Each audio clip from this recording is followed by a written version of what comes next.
നിങ്ങളുടെ favourite shows ഇനി ഒരിക്കലും മിസ്സാവില്ല. ഇപ്പോൾ C5 കാണും നിങ്ങളുടെ ഫേവറേറ്റ് ഷോ തികച്ചും സൗജന്യമായി. നല്ല മാർക്ക് വാങ്ങി ജയിച്ചതുകൊണ്ട് ടീച്ചർമാരെല്ലാം ഒരുപാട് അഭിനന്ദിച്ചു. ട്യൂഷൻ പോലും ഇല്ലാതെയാ ഞാൻ സ്കൂളിൽ ഫസ്റ്റ് ആയത് തന്നെ. ലച്ചുവിന് ആരാവണമെന്ന് ടീച്ചർമാർ ഓരോരുത്തരും ചോദിച്ചു. ഭാവിയില് എനിക്ക് എന്തു ആവാനുള്ള വഴി തുറന്നു കിടക്കെന്ന് പറഞ്ഞപ്പോ മനസ്സ് എന്തുമാത്രം സന്തോഷിച്ചെന്നറിയോ.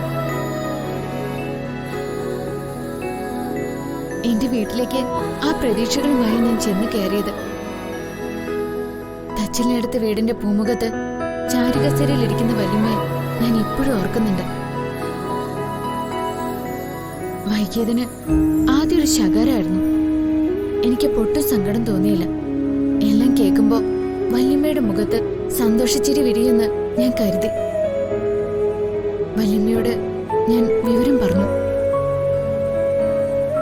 കൂട്ടുകാരികൾ എന്റെ വിജയം ആഘോഷിക്കാൻ വാങ്ങിത്തന്ന കുറച്ചു മിഠായികൾ എന്റെ കയ്യിലുണ്ടായിരുന്നു. മിഠായി നീട്ടിയതും കൈത്തണ്ടയിൽ വീണത് മുളം തണ്ടുകൊണ്ടുള്ള അടിയായിരുന്നു. കയ്യിലിരുന്ന മിഠായി പൊതി താഴെ വീണു. വേദന കൊണ്ട് ഞാൻ പൊളയുമ്പോ വല്യമ്മ ആരും കഴിക്കാതിരിക്കാൻ ആ മിഠായി നിലത്തിട്ട് ചവിട്ടി അരച്ച് മുറ്റത്തേക്ക് കാലുകൊണ്ട് തട്ടിയെറിഞ്ഞു. അവിടെ നിന്നു ഈ ലച്ചുന്റെ പഠിത്തമെന്ന സ്വപ്നം. വീട്ടിലാരും ലച്ചുനെ തുടർന്ന് പഠിപ്പിക്കാൻ താല്പര്യപ്പെട്ടില്ലേ? പാവം മുത്തശ്ശി കുഞ്ഞിട്ടേട്ടനും പറഞ്ഞു. അവരുടെ വാക്കുകൾക്ക് എന്ത് വില. സിറ്റിയിൽ പോയി പഠിച്ച പെണ്ണ് വഴി തെറ്റി പോകുന്ന നരേന്ദ്രൻ ചേട്ടൻ പറഞ്ഞത്. ഞാൻ ആ സ്വപ്നമൊക്കെ ഉപേക്ഷിച്ചു കളഞ്ഞു. ഇന്ന് ഈ മധുരവും കയ്യിൽ പിടിച്ചു നിൽക്കുമ്പോ അതൊക്കെ ഞാൻ ഓർത്തു പോവാ. ലച്ചുവിന്റെ ജീവിതം കുറച്ച് പരീക്ഷണങ്ങളിലൂടെ കടന്നു പോയിന്നേ ഉള്ളൂ. ലച്ചുവിന് ഇനി അതൊക്കെ മറക്കാം. നോവുന്നൊരു ഭൂതകാലം ഉണ്ടെങ്കിൽ ലക്ഷ്യങ്ങളിലേക്കുള്ള യാത്രയിൽ എന്ത് തടസ്സങ്ങളുണ്ടായാലും അതിനെയൊക്കെ അതിജീവിക്കാനാവും. എവിടെ വെച്ചാണോ ലച്ചുവിന്റെ പഠിപ്പ് നിന്നുപോയത് അവിടെ നിന്നുള്ള തുടക്കമായി ഇതിനെ കണ്ടാൽ മതി. ലച്ചുവിന്റെ കൂടെ എന്നും ഞാനുണ്ടാവും. അതിന് ലച്ചു മറ്റൊരർത്ഥം കാണണ്ട. അതെനിക്കറിയാം. എന്റെ ജീവിതത്തിലെ അർത്ഥപൂർണമായൊരു ദിവസമാണിത്. ഇന്നലെ വരെ എനിക്ക് മുന്നിലൊരു വഴിയില്ലായിരുന്നു.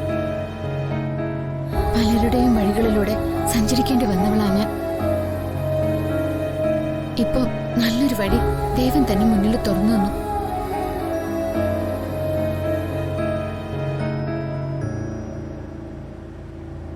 ഒരു പ്രകാശമാണ് നടന്നെത്താൻ കഴിയുന്ന ദൂരത്ത് ഞാൻ കാണുന്നത്. ധൈര്യമായിട്ട് തന്നെ യാത്ര തുടങ്ങിക്കോളൂ. തൻ്റെ ഒപ്പം എന്നും ഞാനുണ്ടാവും. എനിക്കെന്റെ നിരപരാധിത്വം തെളിയിക്കണം. അതിന് അമ്മു ആരാണെന്ന് എനിക്ക് തെളിയിച്ചു തരേണ്ടതുണ്ട്. നീ എന്റെ റൂമിലേക്ക് വാ.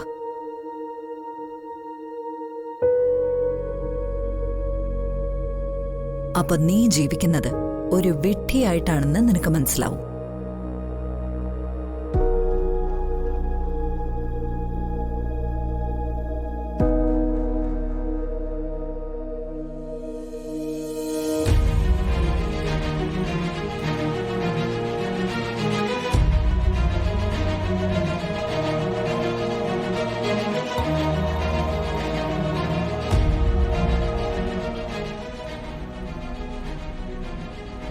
നീ തേടിയ സംസാരിക്കുന്ന തെളിവുകൾ നിന്റെ മുന്നിൽ എത്തിച്ചിട്ടുണ്ട്.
ആന്റി എന്നെ കൂട്ടിക്കൊണ്ടുവന്നതാ ലച്ചു ചേച്ചീനെ കാണാൻ. അല്ല, നിനക്ക് ലച്ചുവിനെ മാത്രം കണ്ടാ മതിയോ? ലച്ചുവിന്റെ ഭർത്താവ് സഞ്ജുവേട്ടനെ കാണണ്ടേ? എനിക്ക് സഞ്ജു ഏട്ടനെയും കാണണം. ആ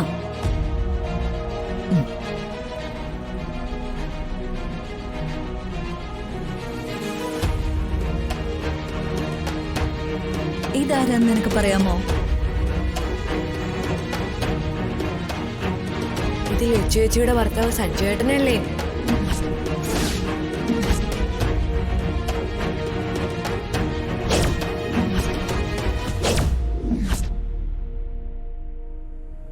ഈ ആന്റി എന്നെ പറ്റിക്കാൻ നോക്കുവാണോ?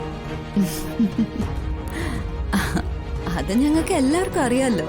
പിന്നെ അന്ന് കല്യാണ സമയത്ത് എന്താ സംഭവിച്ചത്? എന്തുണ്ടാവാനാ?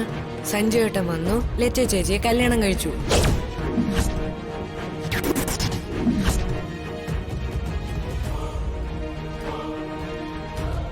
ആ പിന്നെ സഞ്ജുവും ലച്ചുവും നിങ്ങളുടെ വീട്ടിൽ വന്നില്ലേ? മുത്തശ്ശി മരിച്ചപ്പോ അവര് വന്നല്ലോ. ആ അല്ല, എന്താ ആന്റി അങ്ങനെ ചോദിച്ചത്? ആഹാ, ഒന്നില്ല, വെറുതെ ചോദിച്ചതാ. അല്ല, ലച്ചു ചേച്ചി എപ്പോഴാ വരുന്നേ?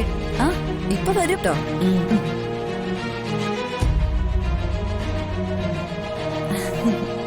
പിന്നെ മോന്റെ ലച്ചു ചേച്ചി ഉടനെ വരും കേട്ടോ. മോൻ ചോക്ലേറ്റ് കഴിച്ചോ?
ഡൗൺലോഡ് ചെയ്യൂ C5 ആപ്പ്. കാണൂ എല്ലാ എപ്പിസോഡുകളും സൗജന്യമായി.